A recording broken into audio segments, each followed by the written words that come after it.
Boa noite. Testando. Boa noite a todos.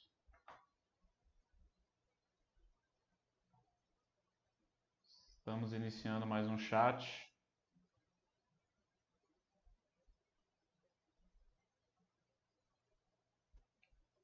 Olá, gente, fazendo alguns testes iniciais de som e áudio. Se vocês puderem me ajudar.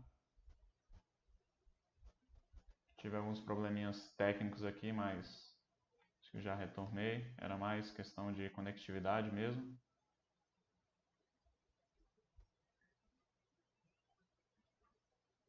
Olá, boa noite, Matheus. Obrigado por confirmar. Estamos em mais um chat da área Vai Lá e Faz. O chat será em inglês, porém, irei dar alguns anúncios aqui antes, algumas informações. Vou esperar alguns minutinhos. Beleza? O microfone está ok então?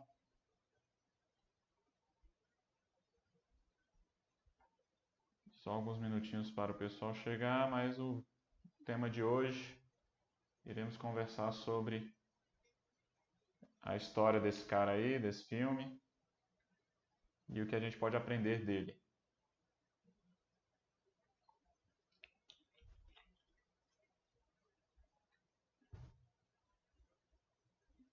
Antes, pessoal, os avisos é só em relação para a gente divulgar um pouco aqui essa área nova, né? A área dentro do Vai Lá e Faz, onde você vai ter empreendedorismo, você vai ter ofertas de serviço, tecnologia, a parte de Vai Lá e Fala, que é a área de línguas, onde hoje teremos o nosso quarto chat. E eu queria mostrar para vocês a área de anjos, que é a área onde a gente ajuda, a gente tem alguns projetinhos, onde a gente ajuda algumas pessoas. Temos aqui o projeto onde a gente está pagando a escola de 2 crianças, uma menina lá no Espírito Santo e a outra não vou saber onde informar, mas uma é do Espírito Santo. A ação Regastinhos da Ju é uma menina que ajuda cães e gatos no estado de São Paulo. Essa aqui é a biblioteca que está sendo montada e o pessoal tá doando livros. E a judoca Giovana, que sou eu que administro e que a gente ajuda os treinamentos dela e as competições. Esse fim de semana ela participou da seletiva nacional lá em Canoas, no Rio Grande do Sul. E estamos ajudando desde o início do ano. Então eu só queria divulgar para vocês esse projeto aqui antes da gente iniciar. Bom, se vocês já tiverem alguma pergunta, mas agora eu vou passar para o inglês, tá, gente? Porque o nosso chat aqui é da área de línguas. Vou começar aqui a parte em inglês e para a gente iniciar. So guys, before we get started, if you guys wanna ask me anything about anything, anyway, you can ask me. We're gonna wait just a couple of minutes before we get started, okay? Today, we are gonna be talking about the Wizard of Lies. This is let me try to put them all together here. And I can check, I can see the chat at the same time that we're gonna talk about this movie right here, The Wizard of Lies, okay? If you guys wanna ask me anything, the audio is fine. Already got the confirmation for that. Just gonna give you 1 minute before we get started. And we are gonna talk today about Bernie Madoff and the Ponzi scheme, the financial pyramid that he created, which was the biggest of all times. There's a lot of lessons that we can learn from this story.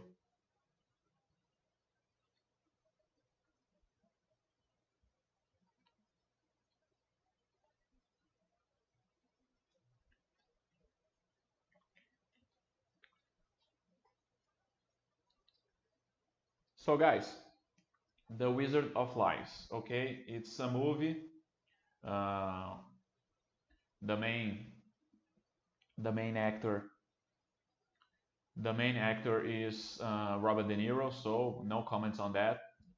Probably my favorite actor, and he's gonna be Bernie Madoff. Okay, it's one of the he was one of the biggest hedge hedge fund managers in the U.S. and he created a Ponzi scheme that was a financial fraud, the biggest one, which a lot of people had a lot of victims, but we don't like to use this terminology, victims. We can talk about this later. But anyway, this is the movie. Now let's get started here a little bit in the history of the movie. Okay, so Bernie Madoff,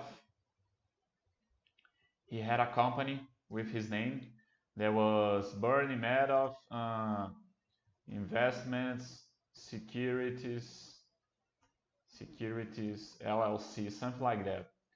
It was a hedge fund that he had, of course, a lot of clients. He was one of the co-founders. Okay, he was one of the co-founders of Nasdaq, which today it's the second biggest stock exchange in the world, right? The first one is gonna be the New York Stock Exchange, NYSE. Nasdaq, I believe it's the second one. And so he was a guy who had a lot of credibility, I guess, a lot of experience, of course, and he was, until that time, he was very successful in his career. Okay, so around 19 early 90s, okay, early 90s, he founded this hedge fund. There was, I believe it was called Astor Partners, and he started to get equity from other persons, other people, right, to make his investments. So his clients were big banks, huge banks like HSBC, Santander, other pension funds, a lot of pension funds. Anyway, regular people, I mean, multimillionaires, of course, multimillionaires, but I mean, people, right? Physical people. I don't know if in English we have this expression, but anyway, it wasn't only companies, families, right? Families. And he started this pyramid. So I'm gonna try to ask you guys, what are the characteristics, what are the features of a Ponzi scheme, right? What does a Ponzi scheme have in common that it's easy for us to visualize a Ponzi scheme? First of all, the return rates are gonna be huge, right? Are gonna be the highest as possible, like something that it's too good to be true, right? Something like that, too good to be true. But people believe it, right? They believe on the high return rates, way above of the market, right? I think that's the main characteristic of a Ponzi scheme. So it's gonna be something like 3% a day or 5% a month, something like that, right? So this is the first characteristic of a Ponzi scheme, I guess. Second one, in general, you don't have like a product that you are investing in, okay? Uh, of course, he's gonna present you something. He's gonna present the whole strategy of the scheme, right?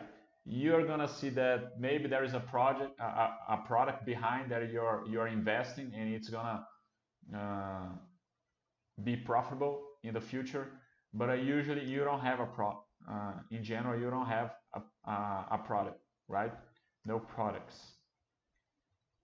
You need people, you need new subscribers, right? To to keep the Ponzi scheme working, because the profits that the old subscribers are gonna get, it's the money from the new subscribers, right? So this is the Ponzi scheme. So he created this fund, which had a very big return rate, and everyone was interested in only that, the return rate, right? I guess this is the first. Let's begin here. Why people decided to put their money into Bernie Madoff's fund. This is the first one, right? I guess his credibility, okay, because he was a successful hedge fund investor, manager. He was one of the co-founders of the Nasdaq stock exchange, so he had credibility, right? And also, of course, the return rate, right? The return rate was very high. He managed to keep the, of course, it was all aligned, right, guys? But he managed to keep this for 15 years, okay? 15 years. I guess 15 to 17 years, something like that. And that's why he got the new subscribers all the time, right? And that's why he kept on paying, on honoring the profits, because new subscribers were getting into with new money, right? So that's why he managed to keep this fund for 15 years. But why did the pyramid fail? Why did the pyramid fail? Collapsed, right? Why did the Ponzi scheme collapse? Because of the 2008 crisis. Okay, guys, what happened in a crisis? Before we get back to this question, let me get back to the chat here, just for a few seconds. If there is any questions about Bernie Madoff, no. This movie is amazing. It's really good. Nice learning English over here. Okay, good evening, Victor. Welcome to our fourth chat here in the new area of Valai Fives, the area about language. That's why the chat is in English. So today we are going to be talking about this movie, The Wizard of Life. Okay, that's the story of Bernie Madoff. This is the real guy. Okay, he is in custody, he is in prison.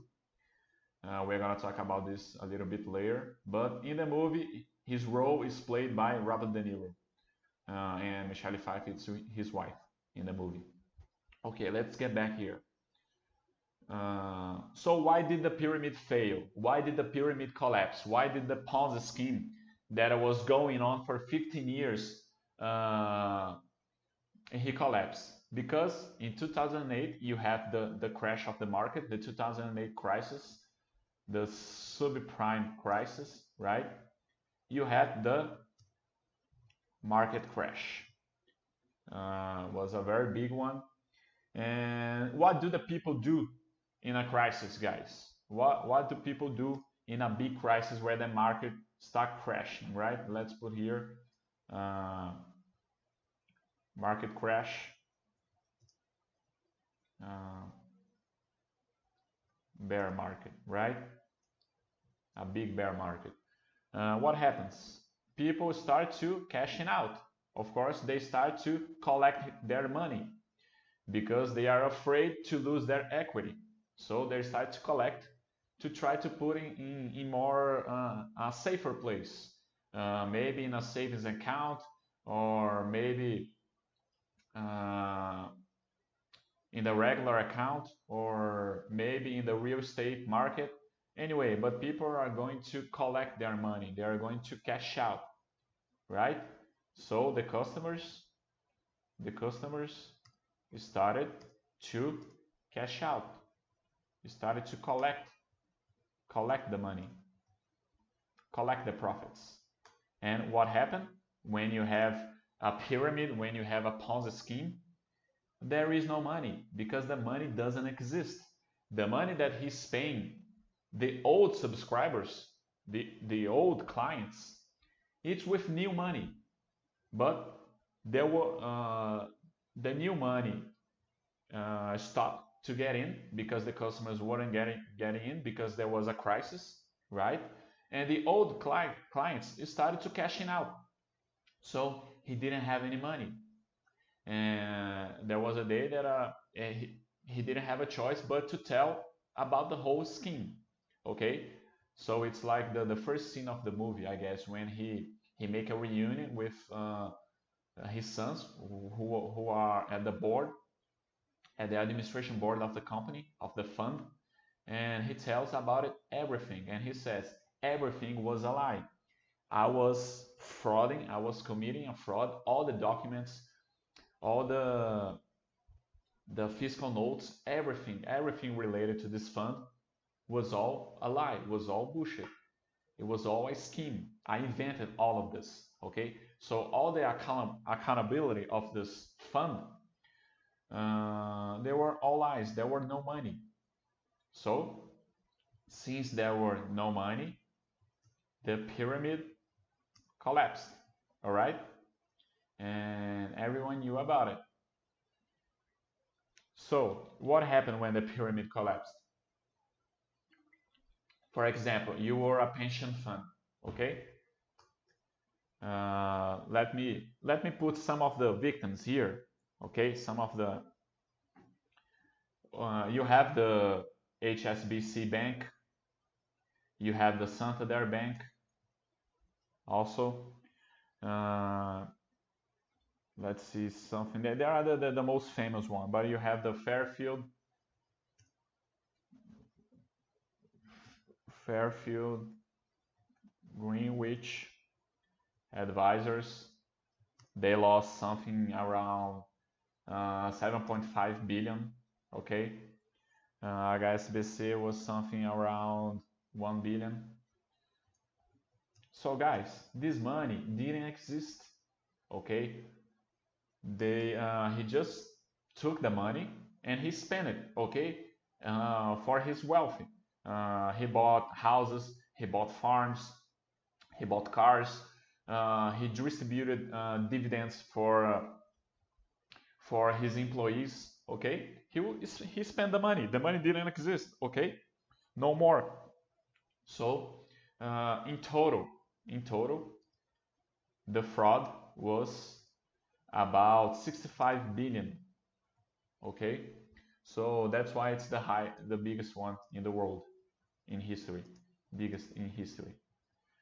Okay, so this is a short history about the movie, about Bernie Madoff. Okay, he was convicted. Okay, he's in jail right now. He's in jail. He was convicted for 150 years in prison. Okay, he is already 81 years old. Okay, of course he's gonna die in prison. Okay, I think he had a personal fee. Okay, a personal fine, right? Fine of $150 million. Anyway, and all the others ones, they lost their money. Okay, they lost their money because it was a Ponzi scheme. Okay, it took 15 years to find out, and he only found out because of the 2008 crisis. Otherwise, probably he would kept going until another crisis would come up. We're not sure about that. But anyway, so guys, let's see if you have any questions about the story that I just told. And we are gonna try to learn the lessons from this story. Okay. Let's see what can we learn from this story. Let me check the exactly withdraw all the money in a crisis that what people do. Good evening, my friend. Okay, Edison. I'm not sure if I understood your question, but here in Bastter.com, we don't tell people what to do. Okay, we only show people what to study in general. Okay, so this is a question that there is no answer. Okay, only you can answer this. You gotta study. You gotta know what things to study in a company. Okay, to see if you can find any value in that company, and you are gonna decide. Which companies are gonna fit your criteria to be a shareholder for a long term. Okay, that's what we do here in Bastter.com. Okay, guys. So let's see what can we learn from this story, from this movie. Okay, The Wizard of Lies. First of all, okay, let's start from the beginning over there. Why did people put their money with Bernie Madoff? Why did they do that? Because the return rate was very high, right? The return rate was very high. Very high. And when you do that, if you are going to focus your investments in a return rate, you are not going to do the risk control. Okay? That's the first lesson. Let's put here. First lesson that we can learn from this. If you're gonna focus in return rate, okay, you're not gonna do risk control. What does it mean? Okay, let's talk about a little bit about this.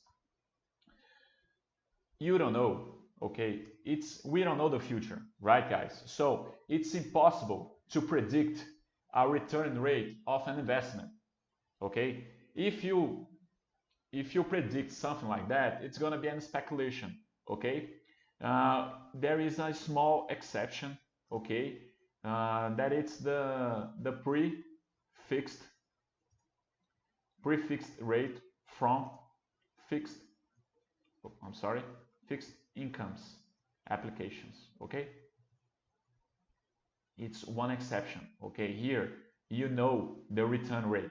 Okay, for example, if here in Brazil, if you take the federal bond, Tesouro Direto pré-fixado, right? You are gonna know the return rate, but we don't know if it's gonna be a good one or a bad one because we don't know the future. Depends on the inflation, on the interest rate from the future. This investment can be a good one or can be a bad one. So we don't work with predictions. We don't work with trying to guess the future. Okay, that's why we don't look to return rate. It doesn't make any sense to focus on something that you don't control. Who controls the return rate? It's the market. Okay, the market controls the return rate. We don't know how much you're gonna get from that investment. Okay, so we are gonna try to do, like, I'm not gonna say the opposite, but we are gonna try to do to focus on things that we control. We are gonna try to make our risk control. Okay, so how do we do our risk control? Okay, how do we do risk control? I'm sorry, guys. Risk control. Okay. When I say we, guys, the subscriber from Bastter.com, okay, it's gonna be the regular people. Okay, people who doesn't work in a stock market, people who are not expert in finances, okay? The average person, doctors, public employees, managers, company managers, entrepreneurs, okay? So everyone that are trying to build wealthy by saving, okay? By saving money, okay? How do we do risk control here? The philosophy that we had here in Bastter.com. We had to put the chances in our favor, okay? We had to put the chances in our favor. What does it mean, right? We gotta study good companies, okay? And of course, we can only study the past results, okay? We can only study the past results. So we are not gonna study the future because we don't know the future. But we are gonna study the past results. What does it mean? We are gonna check the profits. We are gonna check the cash flow. We are gonna check margin, right?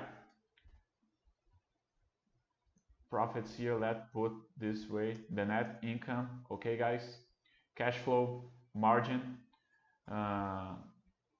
We are gonna check debt, okay? Net income, EBITDA, cash flow, margin, debt. We are gonna check these things here in the good companies. Why? Because if we look at the past, we are gonna find the good companies, okay, that have been showing good results for the past 10, 20 years, and we are gonna invest in those companies, okay? Of course, we don't know the future. That company can become a bad one in the future. So here comes the second part of the risk control, okay? The second one, okay? Here, the first lesson is the return, not to focus on the return rate, because you're not gonna do the risk control properly if you focus on that. But now we come here for the second lesson, that it's what? Let me take this. Diversification, okay? What does diversification means? To diversify. It means that you're gonna put little money, okay? You're gonna put little money in a company, okay? It's gonna be a small percentage of your equity, of your wealth, okay? You're gonna put a small percentage of your wealth in a company. Why? Because if that company that it's good today, that it's been good for the last 20 years, if it becomes bad in the next 5 years, 10 years, you're not gonna lose a big part of your equity, okay? It's gonna be just a small percentage of your wealth, okay? So that's why we gotta diversify. We gotta have 30, 60, 100, okay? 100 companies in our portfolio, okay? Why? Because the percentage of those companies in your equity, it's gonna be really small. If the company goes broke, you're gonna lose little money, okay? That percentage that you're gonna lose, it's gonna be inside your risk control, okay? That's the problem, okay? So that's the lesson here. You gotta diversify. I'm gonna ask you, the funds, okay? Especially the families, guys. There was a lot of people, a lot of wealthy people, a lot of multimillionaire people that put all their money with Bernie Madoff. They didn't diversify. Why they didn't diversify? Because they were focused on the return rate, okay? They were only focused on getting richer, and they didn't focus on the risk control, okay? And that's why they lost.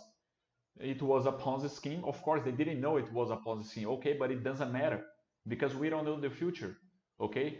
If we're gonna put our money on something, that something can go bad, right? Uh, of course, we gotta know, guys.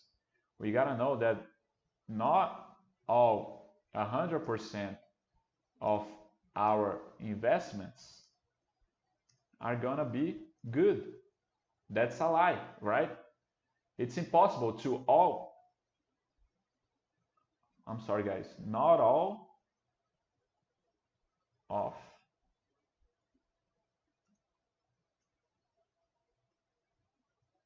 100% of our investments are gonna be good.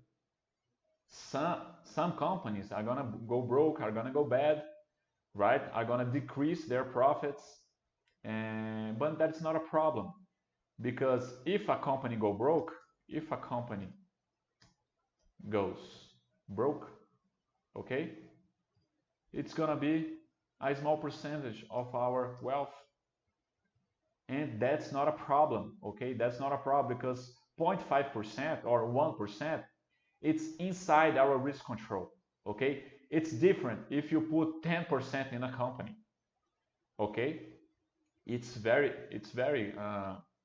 bad. You're gonna be doing, you're not gonna make a proper risk control if you put like 10% of your wealth in one company, okay? That's not a smart thing to do, because we gotta know that we don't have all the information, okay? What are the informations that we have? The past, okay? The past results. That's the information that we have. And that's the only thing that we can work on, right? Because good companies tend to continue good. But I don't know this. I cannot predict the future. I cannot assure that all the companies that are going to put my money are going to continue good. That's why I'm going to put little money on each company, okay? This is the diversification. This is our risk control. Okay, guys. So this is the second lesson from the movie. That's what people didn't do. Okay, they didn't diversify because they put all their money with Bernie Madoff. And what happened when the pyramid collapsed? Their money was gone. They didn't have any money. Okay, it was a pyramid. Before we go to the third lesson, I want to check some questions. Okay, let's see.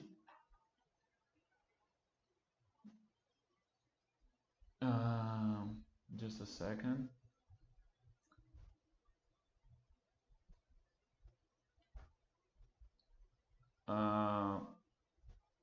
Okay, Marcelo Calais, it's forbidden to put any political stuff here, so if you make any other comment like that, I'm gonna have to expel you from the chat. Okay, keep going. The most stranger thing about it, Big Bang put this amount with a guarantee. Yeah, I guess it's a little difficult to because they have so much money, right? The banks, the big funds, they have a lot of money. So I guess it's difficult to understand how they actually work. But I guess the big problem here was to believe on the high return rates. I guess that's the something that they were wrong about it, right? Okay, how about you learn how to speak English first to do that? We are always learning, right? Uh, yes, very high, but big banks and investors have the knowledge about high rates are fake. Exactly. I guess that's why they. It's a little strange. We call them as victims, right? Because if they want to fool them. So guys, if you have any other questions for now, I'm gonna go back to talk about the third lesson, I guess, that this movie tells us. That it's to put our money, our equity into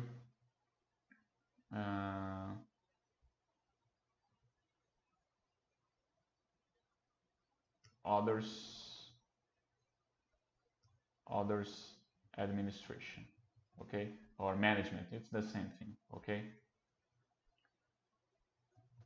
Management, okay, to put a third party managing your money, okay. That's why we don't like any kinds of funds here in Bastter.com. We don't believe that a third person it's gonna manage your money better than you, okay. And to me it makes perfect sense because you gotta know how to manage your own money, okay. I always make a parallel with our kids education, okay. It's something that it's not easy, it's a big responsibility, but you gotta do it, okay. You gotta do it. If you have a child, if you have kids, you gotta be responsible for their education. Of course, uh, he's gonna get education in many places. For example, his school. In school, he's gonna get most of his education, mathematics, Portuguese, English, history, geography, technology, um, information technology, right? But you have the family education, the things that you learn inside your house, right? For example, to be polite, to say please, to say excuse me, to say I'm sorry, stuff like that. How to treat people, right? This is the education that you gotta have to give to your kid. It's not an easy thing. It's a big responsibility, but you gotta do it.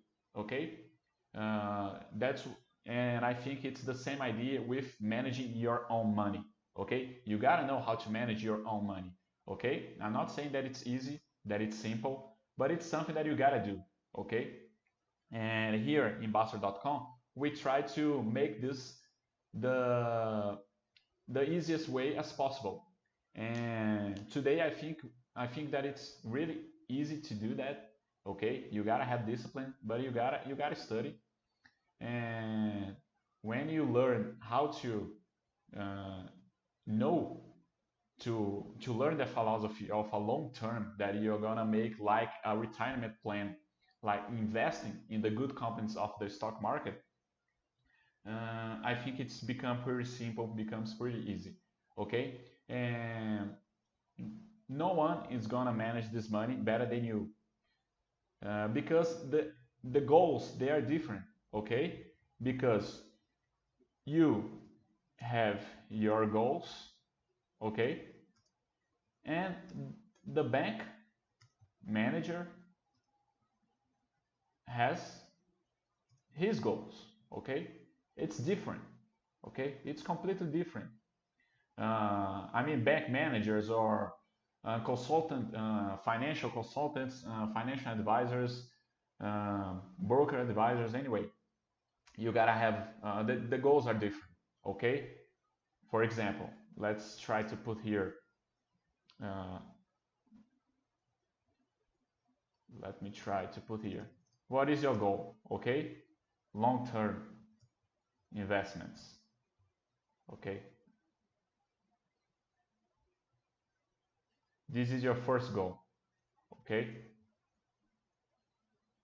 This is your first goal, long-term investments, as a retirement plan, right?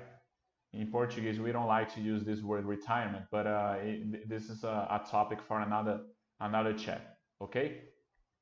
So your first goal, long-term investments to accumulate equity, right? To accumulate wealth. Retirement plan, right? Because in the future, this equity, it's gonna give you a passive income, right? So this is our goal, okay? To accumulate equity, to accumulate wealth, to accumulate value, okay, in good companies. This is our only goal in the stock market, okay? We don't have another one. Excuse me, guys. We don't have another goal in the stock market. This is the only one, to accumulate equity, to create wealth. And What are the goals of the bank manager? Okay? What are the goals of the bank managers? To get paid, right? To get paid. Commission.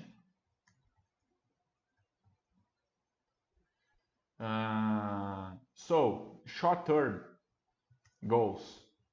He's got to get paid, all right? He has probably a fixed salary over there. But anyway, he's gonna put your money on something that he's gonna get the best administration rate, right? So it's not gonna be the same goal as you. That's why the interest conflict prevails here. So I don't think it makes any sense for you to put your money into somebody else's hand, okay, to manage that. And that's what people did, okay? If you put your money in a hedge fund, a third party, it's gonna manage your money. It's not gonna be you. And if you are managing your own money, you know exactly where your money is, right? If you put your money in Apple stocks or Google or Itaú, Bradesco, you know your money is in there in that stocks, right? In that shares. You're a shareholder from that company directly, right? If you buy a government bond, you know that your money is in there in that bond, right? It's directly. You don't have a middleman, right? But if you put your money in a fund, you don't know what that person is doing with that fund. Okay, you don't know that. Okay, and we also know that if you check other moves that we can talk about in another chat, the rating companies, right? The rating companies. We know that it's all bullshit. It's all BS, right? It's all bullshit because you have the interest conflict. It prevails too. Okay, so it makes no difference if that fund is AAA or a triple B, or it makes no difference. Okay, we don't know exactly what that fund manager is actually doing. Okay, this is a classic example. It's Bernie Madoff. Okay, he was saying that he was making all those investments and he wasn't doing anything of that. He was just spending the money. Okay, so guys, let me get back here to the chat.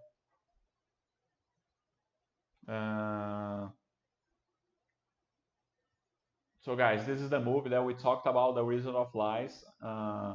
It's a good recommendation of a movie. It's very good. I think it's very truthful for the actual history of Bernie Madoff. How his life turned upside down, what happened to his family, what happened to his sons, to his employees, to him, to his wife, and it was a totally disaster what he did. But guys, I want to be here. We can be here as long as it takes. If you have any other questions for me about the movie or about any other topic you want to talk about it, okay? But I guess this is the message that I wanna give you guys today. A little recapitulation here, a recap. 3 lessons that we learned from this movie, okay? The first one that we talked about was seeking high return rates. Okay, this is a very dangerous thing. It's something that we don't know. We don't know how to predict the future. We don't know how what's gonna be the return rate of that investment because it's impossible to know. It's something that we can't control. It's the market who controls. So it makes no sense. So what we gotta do? We gotta do our risk control. So we gotta study the results of the good companies, right? The net income, the cash flow, the margin, their debt policies, to see which companies are good and they are gonna tend to be good in the future. That's the only thing that we can do. That's how we can put the chances in our favor. Okay. The second lesson is diversification. It's our risk control. Okay. So we are gonna put always a small percentage of our equity in any company. Okay. That's why we gotta be shareholders of a lot of companies in our portfolio. Okay. And the third lesson, it's about you managing your own money, okay? Because only you and your family can understand your goals, okay? Because any other person are gonna have goals different than yours, okay? The only goal that we have in the stock market is to accumulate equity, to build wealth, to accumulate value in good companies, okay? In a long-term vision. So in the future, because in the future, that equity that we have been accumulated in the past 20 years, 30 years, it's gonna provide me a passive income, right? And then maybe we can achieve the financial independence, okay? But the bank manager has other goals, okay? His goal is short-term goals, okay? Because he needs to get paid. He needs his commission. So he's gonna put you in investment that has a bigger administration rate for him, okay? The interest conflict prevails, and that's why I think there's no sense for you to put money for other people to manage, okay? So guys, I think this is it. Let's get back here for the chat if you guys have any other questions. Should cash flow be always growing or more stable? Not really. Okay. We know that any indicator that you're gonna use, it's not possible to be always growing. Okay. But yeah, stable. Okay. But it's good. I mean, I only check annual balances. Okay. I don't check. I don't study the companies less than an year balance. Okay, but I guess I like companies that they don't have negative cash flows constantly. Okay, but it's my criteria. You gotta decide yours. But for example, if you, it's just an example, guys. Let me get here for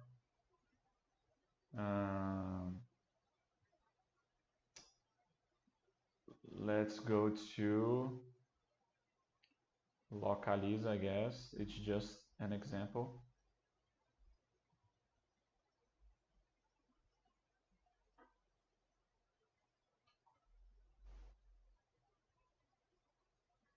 Just to answer his question, okay?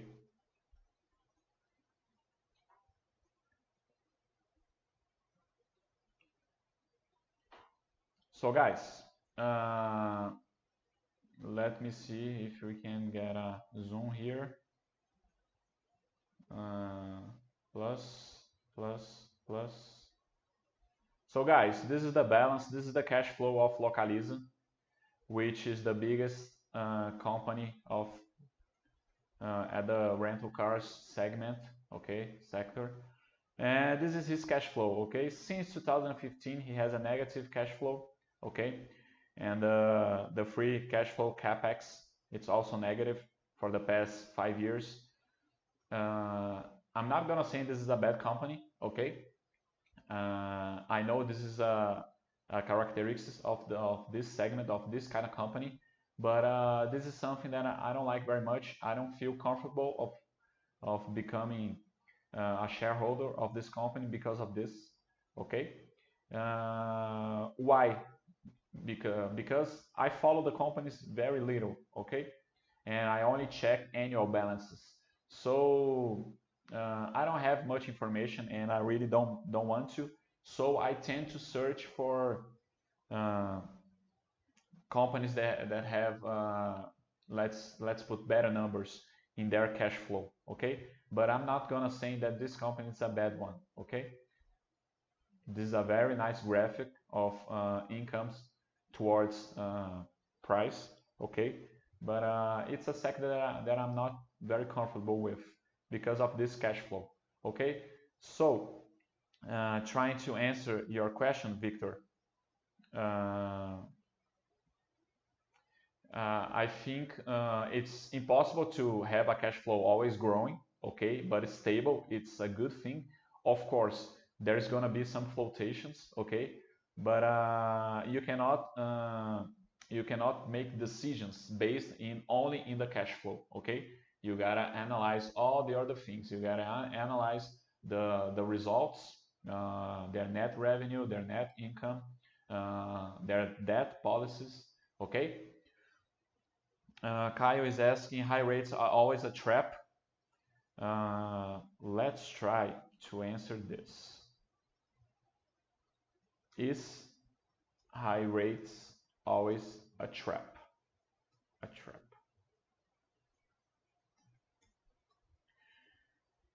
We gotta have a benchmark, right? I guess. We gotta have a benchmark. And what is our benchmark? Is Tesouro Selic, which is 6%, I guess. I'm not sure if it's a little under, but anyway, let's assume it's 6%, okay?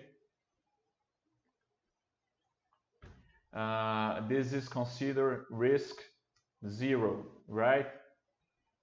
Or the risk next to zero.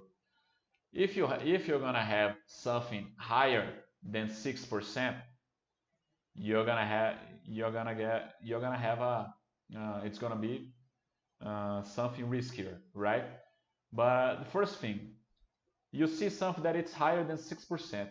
If someone is telling you that it's higher than 6%, that someone is already trying to predict the future, okay? So this is the first yellow light, I guess, that it's gonna pop up.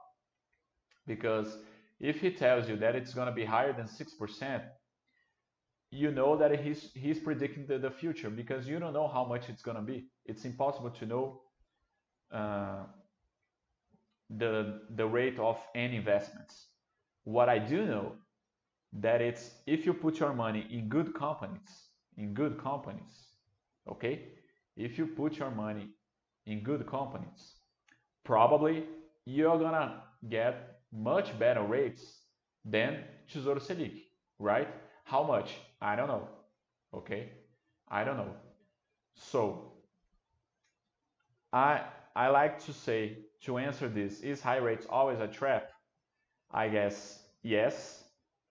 I guess it is always a trap, especially if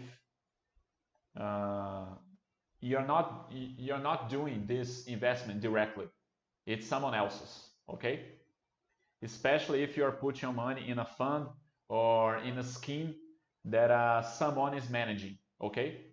If you are gonna do this directly, okay, that's your business, okay? For example, if you wanna go to the option market and you are calculating that you're gonna have 2% a month, okay, that's your business. You're doing by yourself, okay?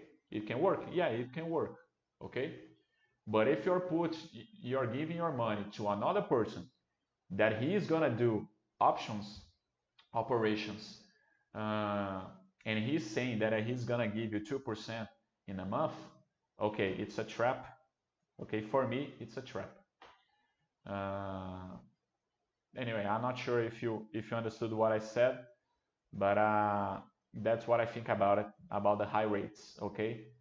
I don't think about rates because that's what I said. We don't know how much that investment is going to give us. That's why I don't even calculate the rates of my portfolio, because it makes no sense, okay? The only important thing that you gotta focus on, it's always saving more money, okay? You gotta focus on the saving rate, okay? What in Portuguese we call aporte. You gotta focus on the saving rate. It's something we control, okay? We control how much we make and how much we spend, right? So this is what I'm gonna focus on. If you want to increase your saving rate, you gotta make more money, you gotta work more to make more money, or you gotta spend less. Okay, guys? So guys, we are getting into 1 hour of chat. Okay, I can, if you guys have a last question, I'll be here for just a couple of more minutes. And okay, I forgot to announce that probably on next Monday, okay, next Monday, it's gonna be November 4th. We're gonna have our chat. It's gonna be an interview with a citizen from Trinidad Tobago, okay, and Tobago. It's gonna be our first interview here in our chat of the Vai Fala, okay, next Monday at 6:30. Okay, guys, thank you for your presence, for your participation. If you have any other questions, a couple more minutes. If you don't, this is the message I had for you guys. Check it out later, The Wizard of Lies, the story of Bernie Madoff and how he managed to create the biggest Ponzi scheme in the world. Okay, thank you guys. See you next Monday for the interview. Okay, and bye-bye.